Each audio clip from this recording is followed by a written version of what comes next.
स्वागत है आपका देवभूमि समाचार में। मैं हूं आपके साथ जूही सिंह और बढ़ते खबरों की ओर। देहरादून से खबर सामने आ रही है। सीएम धामी से जुड़ी बड़ी जानकारी। सीएम पुष्कर सिंह धामी पहुंचे सचिवालय पशुपालन और डेयरी विकास विभाग के लिए समीक्षा बैठक। तो सीएम धामी से जुड़ी बड़ी खबर सामने आ रही है। सचिवालय पहुंचे मुख्यमंत्री पुष्कर सिंह धामी, पशुपालन और डेयरी विकास विभाग की समीक्षा बैठक ली। पशुपालन को बढ़ावा देने को लेकर इस दौरान चर्चा हुई। तो ये बड़ी जानकारी, पशुपालन और डेयरी विकास विभाग की समीक्षा बैठक मुख्यमंत्री पुष्कर सिंह धामी ने ली है। सचिवालय पहुंचकर बातचीत की, चर्चा की गई और सीएम धामी ने समीक्षा बैठक ली है। पशुपालन को बढ़ावा देने को लेकर इस दौरान चर्चा की गई है। तो सीएम पुष्कर सिंह धामी सचिवालय पहुंचे और पशुपालन को बढ़ावा देने के लिए इस दौरान जो है बातचीत हुई, चर्चा हुई। पशुपालन और डेयरी विकास विभाग की समीक्षा बैठक सीएम पुष्कर सिंह धामी ने ली है। देहरादून से ये जानकारी।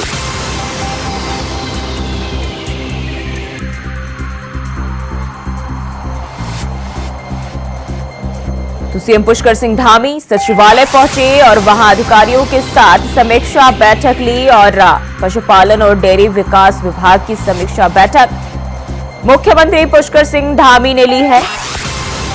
पशुपालन को बढ़ावा देने को लेकर जो इस दौरान चर्चा भी अधिकारियों के साथ हुई और देहरादून से ये जानकारी। पशुपालन और डेयरी विकास को लेकर मुख्यमंत्री पुष्कर सिंह धामी सचिवालय पहुंचे, जहां उन्होंने समीक्षा बैठक की।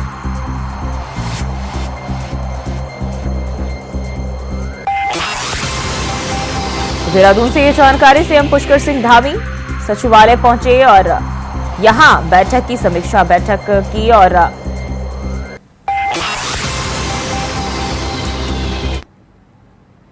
रुद्रप्रयाग से भी एक और जानकारी सामने आ रही है। कांग्रेस की केदारनाथ प्रतिष्ठा यात्रा जारी। केदारनाथ प्रतिष्ठा यात्रा का 7वां दिन। तो रुद्रप्रयाग से बड़ी जानकारी। कांग्रेस की केदारनाथ प्रतिष्ठा यात्रा जो है जारी है और इस यात्रा का आज 7वां दिन है। आज पदयात्रा की कुल दूरी 26 किलोमीटर रहेगी। चंद्रपुर से शुरू होकर गुप्त काशी तक ये पदयात्रा जाएगी। तो केदारनाथ प्रतिष्ठा यात्रा का आज 7वां दिन है और आज की बात करें तो कुल दूरी 26 किलोमीटर रहेगी। चंद्रपुर से लेकर जो चंद्रपुर से शुरू होकर गुप्त काशी तक ये यात्रा जाएगी, जहां इस यात्रा में कांग्रेस के वरिष्ठ नेता मौजूद रहेंगे। तो ये जानकारी सामने आ रही है और चंद्रपुर से गुप्त काशी तक ये यात्रा जाएगी। यात्रा में कांग्रेस के वरिष्ठ नेता भी मौजूद रहेंगे। और वहीं उत्तराखंड कांग्रेस के वरिष्ठ प्रदेश उपाध्यक्ष सूर्यकांत धस्माना ने कहा कि केदारनाथ प्रतिष्ठा रक्षा यात्रा की सफलता से भाजपा बौखलाई नजर आ रही है। इसी के चलते पर्यटन मंत्री सतपाल महाराज ने अब केदारनाथ धाम से सोना चोरी प्रकरण की जांच रिपोर्ट मंगवाने का दावा किया। उन्होंने कहा कि सोना चोरी प्रकरण की जांच रिपोर्ट मंगवाने के पर्यटन मंत्री का बयान यह साबित करता है कि इस प्रकरण में कुछ गोलमाल हुआ है। उन्होंने कहा कि कांग्रेस के प्रदेश अध्यक्ष करण माहरा के नेतृत्व में चल रही केदारनाथ प्रतिष्ठा रक्षा यात्रा को जिस प्रकार का जन समर्थन मिल रहा है और पूरी पार्टी का राज्य नेतृत्व लामबंद होकर यात्रा में शामिल हुआ है, उससे भाजपा के भीतर घबराहट और बेचैनी बहुत बढ़ गई है। केदारनाथ प्रतिष्ठा रक्षा यात्रा जैसे जैसे केदारनाथ जी के नजदीक पहुंच रही है, भारतीय जनता पार्टी के नेताओं की और भारतीय जनता पार्टी के सरकार के मंत्रियों की बेचैनी बढ़ रही है। पूरी यात्रा रूट में जिस प्रकार से लोगों का समर्थन मिल रहा है, जन समर्थन यात्रा को मिल रहा है, लोगों की भीड़ बढ़ रही है, लोगों को समझ में आ रहा है कि केदारनाथ धाम रक्षा प्रतिष्ठा रक्षा यात्रा क्या है, उससे भाजपा में घबराहट है और वो कहीं ना कहीं बद्रीनाथ और मंगलौर की पुनरावृत्ति देख रहे हैं आगामी केदारनाथ के उपचुनाव में और आगामी जो निकाय चुनाव है उसके बारे में। तो इसलिए घबराहट है और घबराहट में अनर्गल बयानबाजी यात्रा के बारे में। अरे भैया, 228 किलो सोना कहाँ गया ये हम नहीं पूछ रहे, ये पूज्य शंकराचार्य पूछ रहे हैं और पूरा देश पूछ रहा है। 228 किलो सोना चढ़ा करके पूरे केदार धाम को स्वर्णमयी बनाया गया था, ऐसा दावा स्वयं केदारनाथ जी और बद्रीनाथ जी की जो समिति के अध्यक्ष है बीकेटीसी के, उन्होंने दावा किया था। उन्होंने बताया था कि साहब कितने घोड़ों में सोना आ रहा है लद करके, कैसे वो सोना गायब हो गया, इसके बारे में जब पूरा केदारनाथ पूछ रहा है, पूरा देश पूछ रहा है, तो उसका जवाब सरकार को देना चाहिए। और आज से डाक कांवड़ की शुरुआत। हरिद्वार से डाक कांवड़ लेकर निकले शुभ भक्त। सुरक्षा को लेकर पुलिस प्रशासन अलर्ट। तो आज से डाक कांवड़ की शुरुआत हो रही है। हरिद्वार से डाक कांवड़ लेकर शुभ भक्त जो है निकल चुके हैं। सुरक्षा को लेकर पुलिस प्रशासन भी अलर्ट मोड पर है। मुजफ्फरनगर में चप्पे चप्पे पर सुरक्षा बल तैनात। ड्रोन और सीसीटीवी कैमरे से रखी जा रही निगरानी। तो ये जानकारी सामने आ रही है। ड्रोन और सीसीटीवी कैमरे से निगरानी रखी जा रही है। वहीं मुजफ्फरनगर में चप्पे चप्पे पर सुरक्षा बलों की तैनाती की गई है। सुरक्षा को लेकर पुलिस प्रशासन भी पूरी तरह से अलर्ट है। आपको बता दें, सावन का महीना चल रहा है और ऐसे में कांवड़ यात्रा जो है बड़ी तादाद में लोग पहुंच रहे हैं। और इस दौरान एक बार फिर जो हरिद्वार से डाक कांवड़ लेकर जो है शुभ भक्त निकले हैं और इसी को लेकर पुलिस प्रशासन अलर्ट मोड पर है। सुरक्षा को लेकर पूरी तरह से तैयार है और आज से डाक कांवड़ की शुरुआत हो चुकी है।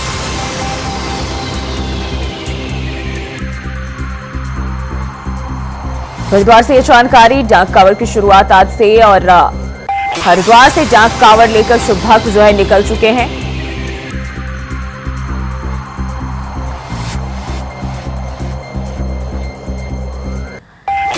और इसी खबर पर ज्यादा जानकारी के साथ हमें कैंपुरा हमारे सहयोगी हमारे साथ जुड़ गए। अब है कांवड़ डाक कांवड़ यात्रा की जो शुरुआत हो चुकी है। शुभ भक्त निकल चुके हैं। अभी क्या जानकारी मिल रही है इसको लेकर, किस तरह की तैयारियां? देखिए, अगर इस समय कांवड़ की बात करते हैं तो हरिद्वार में इस समय कांवड़ियों की भारी भीड़ यहाँ पर देखने को मिल रही है। जो कांवड़ श्रद्धालु यहाँ पर गंगा जल लेने के लिए आए वो भारी संख्या में यहाँ पर पहुंचे हैं। पहले कांवड़ और अब इस समय कह सकते हैं कि जो डाक कांवड़ के रूप में यहाँ पर लाखों की संख्या में कांवड़ श्रद्धालु यहाँ पर पहुंचे, उसके चलते ये कह सकते हैं कि पूरी जो व्यवस्था है हरिद्वार में वो यहाँ पर प्रतीत होती नजर आ रही है। लेकिन सुरक्षा के लिहाज से अगर बात करें तो इस समय पुलिस प्रशासन पूरी मुस्तैदी के साथ इस कांवड़ यात्रा की सुरक्षा में यहाँ पर जुटा हुआ नजर आ रहा है। हरिद्वार के चप्पे चप्पे पर ये कह सकते हैं कि पुलिस प्रशासन की टीमें यहाँ पर मौजूद है। धरातल पर पुलिस की टीमें काम कर रही है। सीसीटीवी कैमरे यहाँ पर लगाए गए हैं। कुछ ऐसे क्षेत्र जैसे आपका हरका पैड़ी हो गया, नीलकंठ का क्षेत्र हो गया, इन जगहों पर ड्रोन के माध्यम से भी सुरक्षा की निगरानी करने का काम पुलिस प्रशासन के माध्यम से यहाँ पर किया जा रहा है। कोशिश यही है पुलिस प्रशासन की कि जो डाक कांवड़िया इस समय चल रहे उनकी यात्रा सफल हो सके, लोगों को किसी प्रकार से कांवड़ यात्रा से असुविधा का सामना न करना पड़े। एहतियात के तौर पर जिला प्रशासन और पुलिस प्रशासन का जो बेहतर समन्वय है वो यहाँ पर देखने को मिल रहा है। कोशिश यही है कि जो इस समय कांवड़ का जो रूट है उस रूट को एकदम फ्री यहाँ पर रखा जाए ताकि जो कांवड़ श्रद्धालु आ रहे हैं उनको आने जाने में किसी प्रकार की तकलीफ का सामना यहाँ पर न करना पड़े। पुलिस प्रशासन की टीमें जो खासतौर पर जो सहायता के लिए रखी गई है वो भी यहाँ पर अलर्ट मोड पर रखी गई है ताकि किसी भी प्रकार से किसी कांवड़ श्रद्धालु को यहाँ पर दिक्कतों का सामना न करना पड़े। तो ये कहा जा सकता है कि उत्तराखंड के हरिद्वार, ऋषिकेश या नीलकंठ जो क्षेत्र है जहाँ पर कांवड़ के सबसे ज्यादा भीड़ इस समय देखने को मिल रही है उसको सुरक्षा के लिहाज से वहाँ पर अलर्ट मोड पर रखा गया। पुलिस प्रशासन कड़ी मुस्तैदी के साथ वहाँ पर सुरक्षा करती हुई नजर आ रही है। जी बिल्कुल। और विकास भी हमारे साथ जुड़ चुके हैं हरिद्वार से। विकास, जिस तरीके से हम देखें सावन के 2 सोमवार बीत चुके हैं और जिस तरीके से बात करें कांवड़ियों का, उनका एक हुजूम जो है वो लगातार जो है बढ़ता ही जा रहा है। लोग शिव के दर्शन के लिए जगह जगह जहां भी जो पौराणिक मंदिर है वहां पर पहुंच रहे हैं। अगर हम बात करें तो हरिद्वार से भी डाक कांवड़ लेकर जो है शुभ भक्त निकल चुके हैं। अभी वहां क्या माहौल, क्या उत्साह देखे जा रहे?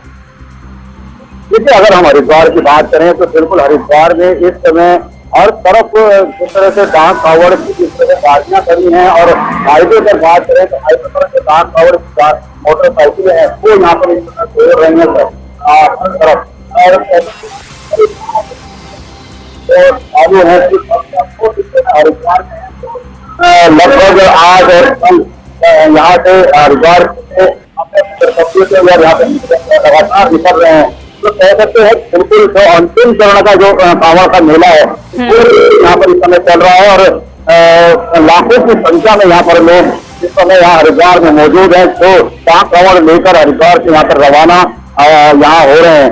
और वहीं कह सकते हैं कि अगर हम पुलिस की बात करें बिल्कुल ये 2 दिन कहीं ना कहीं पुलिस प्रशासन के लिए बिल्कुल चुनौतीपूर्ण है क्योंकि जिस तरह से पिछले कांवड़ मेले में देखा गया है कि जगह जगह जाम की स्थिति बनती है उससे किस तरह से निपटता है। हालांकि अभी तक इस तरह से हरिद्वार के शहर के अंदर से जाम की स्थिति यहाँ पर नहीं है, लेकिन लगातार जो हाईवे है जिसको 2 दिन यहाँ पर खाली रखा गया था केवल कांवड़ के लिए, तो बिल्कुल सही फैसला यहाँ पर होता दिखाई दे रहा है। चारों तरफ अगर हम बात करें इस साल की शुरू में तो हाईवे पर हर तरफ यहाँ पर डाक कांवड़ की गाड़ियां यहाँ पर दिखाई दे रही हैं। जी विकास, बहुत बहुत शुक्रिया जानकारी साझा करने के लिए। एक बार फिर से रुक कर लेते हैं अभय की ओर। अभय, हम बात करें अंतिम दौर की जो ये यात्रा है, और ऐसे में जिस तरीके से देवभूमि में भक्तों का तांता लग जाता है, उसके लिहाज से राज्य सरकार की बात कर ले, जो अन्य राज्य से श्रद्धालु आते हैं उनके लिए अभी क्या व्यवस्थाएं देखी जा रही है?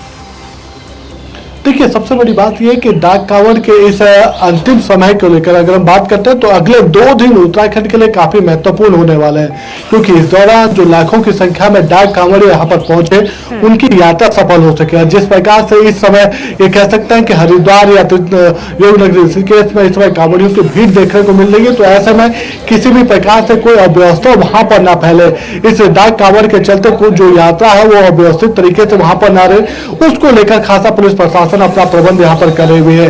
साथ ही आपके दूसरे जो क्षेत्र, आपका उत्तरकाशी का क्षेत्र हो गया, रुद्रप्रयाग का क्षेत्र हो गया, जहां पर इस समय दूसरे जो डाक कांवड़िए जाने का प्रयास वहां पर करते हैं या वहां से भी जल भरने का काम किया जाता है, तो उन क्षेत्रों में भी पुलिस की तरफ से खासी चौकसी यहाँ पर बरती जा रही है। ऐसी जगहों पर जो इस समय डाक कांवड़ का जो यात्रा रूट है, वहां पर मदद के लिए कह सकते हैं कि पुलिस का जो सहायता का जो डेस्क है वो लगातार वहां पर तैयार है।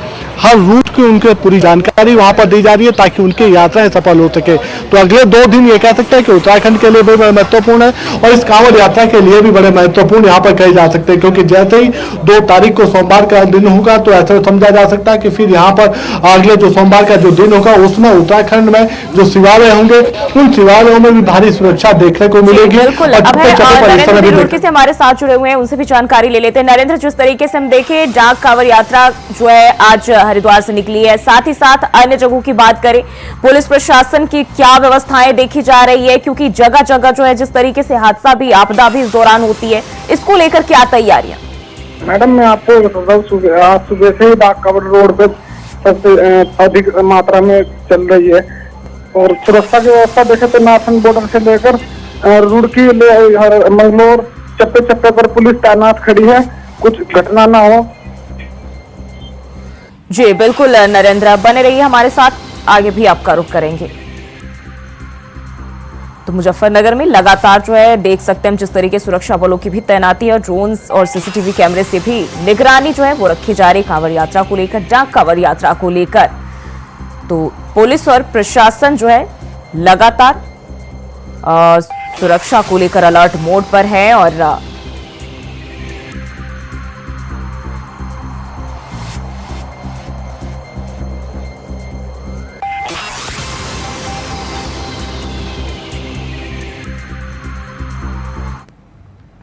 वहीं देहरादून से एक बड़ी खबर सामने आ रही है, पंचायतों का नहीं बढ़ेगा कार्यकाल, दिसंबर में हो सकते हैं चुनाव, प्रतिनिधि कार्यकाल बढ़ाने की कर रहे मांग, पंचायत एक्ट में भी कार्यकाल बढ़ाने की नहीं है बात। तो देहरादून से यह जानकारी, पंचायतों का कार्यकाल नहीं बढ़ाया जाएगा। वही बात करें तो पंचायत एक्ट में भी कार्यकाल बढ़ाने की बात नहीं है और प्रतिनिधि कार्यकाल बढ़ाने की मांग कर रहे हैं। बता दें दिसंबर में चुनाव हो सकते हैं, तो ऐसे में देहरादून से ये बड़ी जानकारी, पंचायतों का कार्यकाल जो है नहीं बढ़ाया जाएगा। पंचायतों को लेकर ये जानकारी, दिसंबर में चुनाव हो सकते हैं और पंचायत एक्ट में भी बात करें तो कार्यकाल बढ़ाने की बात नहीं है।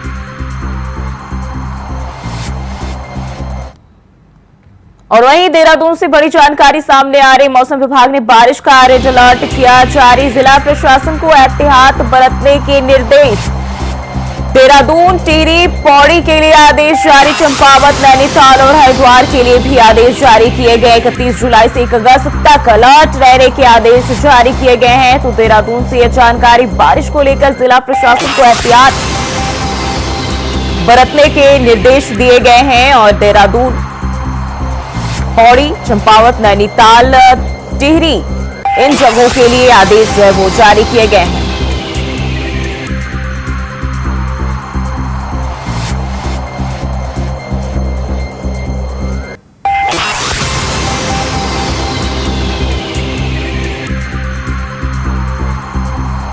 और एक बार फिर से अभय की ओर रुख कर लेते हैं। अभय, जिस तरीके से हम देखें मौसम विभाग लगातार समय समय से जो है बारिश का अलर्ट जारी कर रहा है और ऐसे में एक बार फिर से रेड अलर्ट जारी किया गया है, इसको लेकर क्या जानकारी, क्या कुछ निर्देश?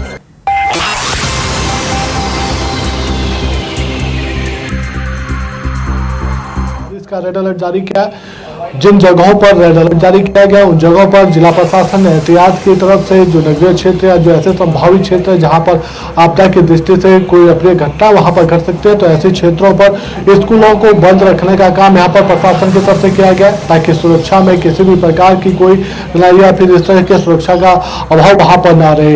इसके अलावा आप देहरादून, हरिद्वार, उधम सिंह नगर, नैनीताल इन जनपदों में खासतौर पर जो SDRF की जो टीमें हैं उन टीमों को अलर्ट मोड पर रखा गया है। पहाड़ी क्षेत्रों में आप कह सकते हैं कि पौड़ी, टिहरी और रुद्रप्रयाग जनपदों में भी SDRF की टीमों को तैनात रखा गया है क्योंकि भारी बारिश के चलते इन जगहों पर भूस्खलन की जो घटनाएं वो सबसे ज्यादा यहाँ पर बढ़ सकती है। तराई वाले क्षेत्रों में जहाँ पर जल भराव की घटनाएं सबसे ज्यादा हो सकती है वहां पर भी NDRF की और SDRF की जो टीम है उनको अलर्ट मोड पर रखने का काम प्रशासन की तरफ से किया गया है। लेकिन जिस तरीके से उत्तराखंड में भारी बारिश लगातार यहाँ पर देखने को मिल रही है तो ऐसे में जो जनजीवन है वो अस्त व्यस्त होता हुआ नजर आ रहा है। उत्तराखंड राज्य को इस मानसून सीजन में आपदाओं के चलते जान और माल दोनों का बड़ा नुकसान यहाँ पर उठाना पड़ रहा है क्योंकि लगातार भूस्खलन की घटनाएं यहाँ पर हो रही है। भूस्खलन की घटनाओं में लोगों के हताहत होने की सूचनाएं भी यहाँ पर मिल रही है। सड़कों की जो स्थिति है अभी भी राज्य के भीतर कह सकते हैं कि 150 से ज्यादा सड़कें अभी भी अवरुद्ध यहाँ पर नजर आ रही है जिनको खोलने का प्रयास लगातार प्रशासन की तरफ से यहाँ पर किया जा रहा है। JCB मशीनें वहां पर तैनात कर दी गई है। PWD विभाग और BRO के जो टीमें हैं वो भी वहां पर तैनात है। कोशिश यही है कि जो जनता की असुविधाएं यहाँ पर हो रही है भारी बारिश के चलते जनता को जो परेशानियों का सामना उठाना पड़ रहा है वो सबसे कम यहाँ पर हो सके।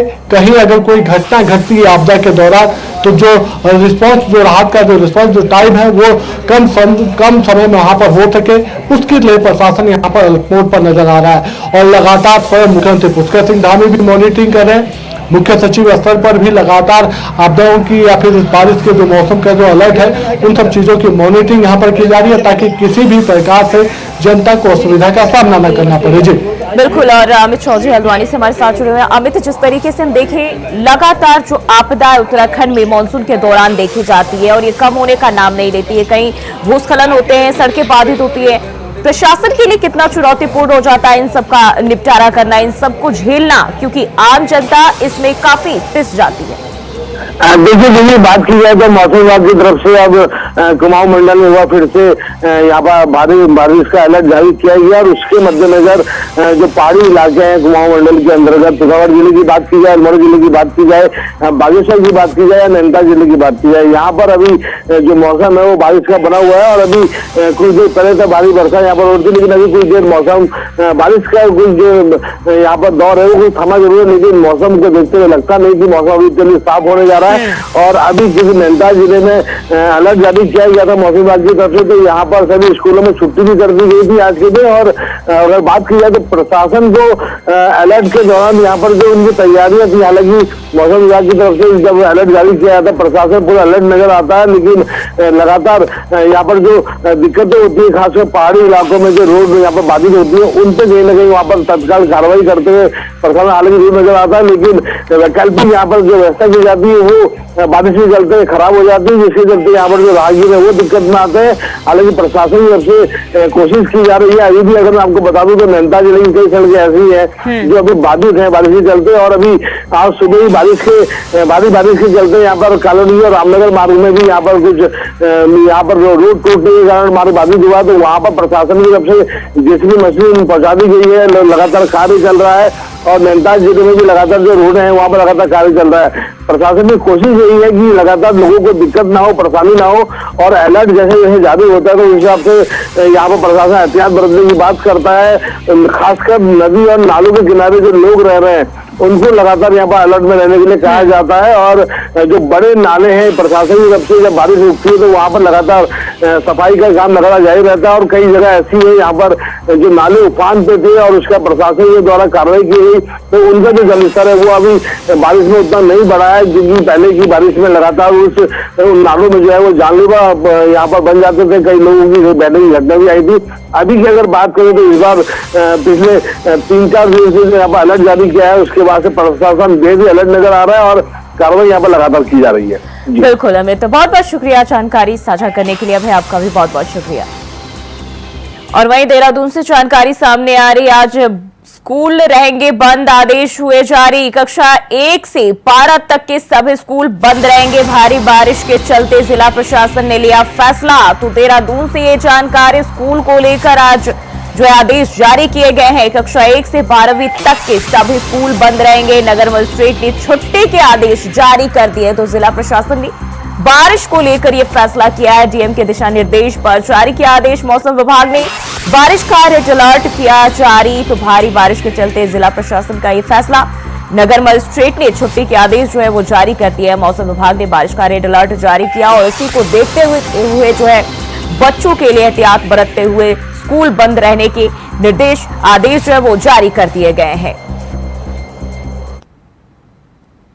और बढ़ते हैं आगे, कालाढूंगी से बड़ी खबर सामने आ रही है। हल्द्वानी रामनगर हाईवे पर फिर हुआ बाधित, फिर बही मुख्य मार्ग में बनी पुलिया। ये बड़ी जानकारी, कालाढूंगी से फिर मुख्य मार्ग में बनी पुलिया जो है बह गई है। नाले में आए तेज बहाव में समा गई पुलिया। तो ये जानकारी, हल्द्वानी रामनगर हाईवे फिर से बाधित हुआ है। नाले में आए तेज बहाव में पुलिया समा गई और फिर जो है मुख्य मार्ग में बनी पुलिया बह गई है। तो लगातार बारिश के कहर से जो है सड़क काफी अवरुद्ध हो रहे हैं, बाधित हो रहे हैं। और ऐसे में एक बार फिर से पुलों के भी जो वही हालत है देखे जा रहे हैं, जहां मुख्य मार्ग में बनी पुलिया जो है इस आपदा का शिकार हो गई और नाले में आए तेज बहाव में समा गई। तो हल्द्वानी रामनगर हाईवे जो है फिर से बाधित हो गया है। तो ये जानकारी सामने आ रही है कालाढूंगी से।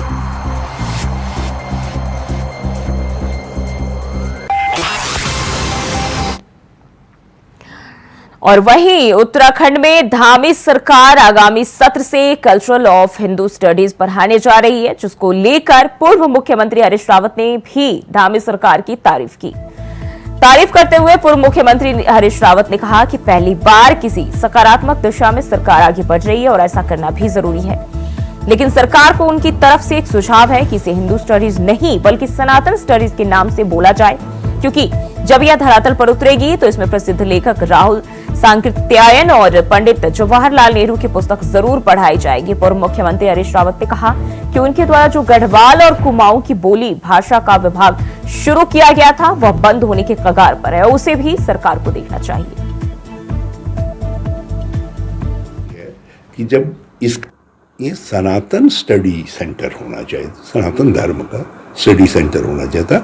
और मुझे इस बात की खुशी है कि जब इसका वो एक केंद्र बनेगा तो उसमें राहुल सांकृत्यायन की मूर्ति जरूर लगेगी, उसमें नेहरू जी की पुस्तक जो है डिस्कवरी ऑफ इंडिया जरूर रखी जाएगी, क्योंकि उन्होंने और उन रेफरेंस बुकों को जरूर अध्ययन किया जाएगा जिसमें उन्होंने सनातन के विकास का जो इतिहास है उसको रेखांकित करने का काम किया है। तो अच्छा है। पहली बार मैंने देखा कि कुछ प्रगतिशील सोच की तरफ इस तरीके की स्टडीज। और उत्तराखंड के सत्ता सहित भाजपा सरकार में ना तो मंत्रिमंडल का विस्तार हुआ है और ना ही सरकार के द्वारा पार्टी के वरिष्ठ नेताओं को दायित्व देने का काम किया गया है। कांग्रेस के मुख्य प्रवक्ता गरिमादत्त सोनी ने कहा कि सरकार की तरफ से मंत्रिमंडल विस्तार और दायित्व बंटवारे को लेकर हमेशा ही पार्टी के नेताओं को आश्वासन दिया जाता रहा, लेकिन अभी तक सरकार की तरफ से कोई ऐसा कदम नहीं उठाया गया जो राज्य के लिए भी चिंता का विषय जो है वो बना हुआ है, क्योंकि पूरे मित्रों के ना होने से काम का सही नहीं हो पा रहा है।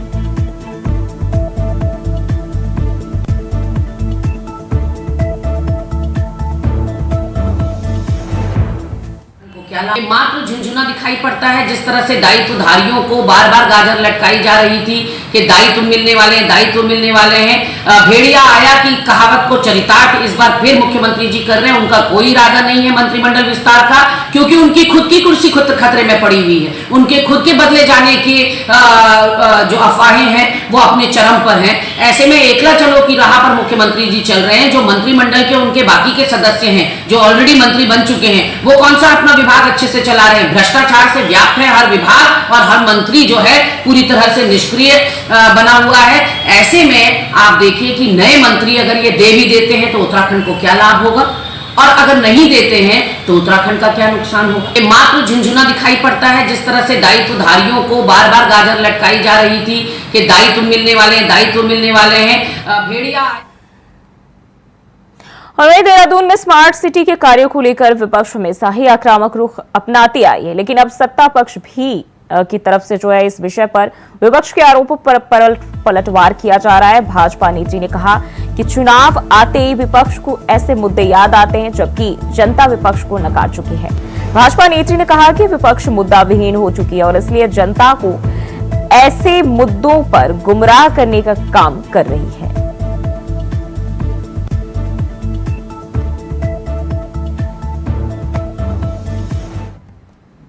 देखिए, विपक्ष जो है, मैंने कहा कि मुद्दा विहीन हो गई है, उनके पास कोई मुद्दे नहीं है। और जब चुनाव नजदीक आता है लोगों की सिंपैथी लेने के लिए, वो कहते हैं ना, जिन्न जब पिटारे से बाहर निकल आता है तो उनको सारी चीजें याद आने लगती हैं। वो सोचते हैं कि शायद अब हम चुनाव के वक्त पे ऐसी बातें करके लोगों की सिंपैथी लेने के लिए कोशिश करेंगे, तो जनता हर चीज को समझती है। देहरादून में जो जितने विकास कार्य हुए हैं वो सबके सामने है, और निश्चित रूप से उनको अंदर खाने की उनकी बौखलाहट कह लीजिए या उनका डर कह लीजिए, क्योंकि जिसने लगातार जो चुनाव में भारतीय जनता पार्टी जनता जो भारतीय जनता पार्टी के पक्ष में मन बनाकर मतदान करती है, उससे कहीं ना कहीं कांग्रेस के लोग घबराए हैं और इस तरह की बातें करते हैं।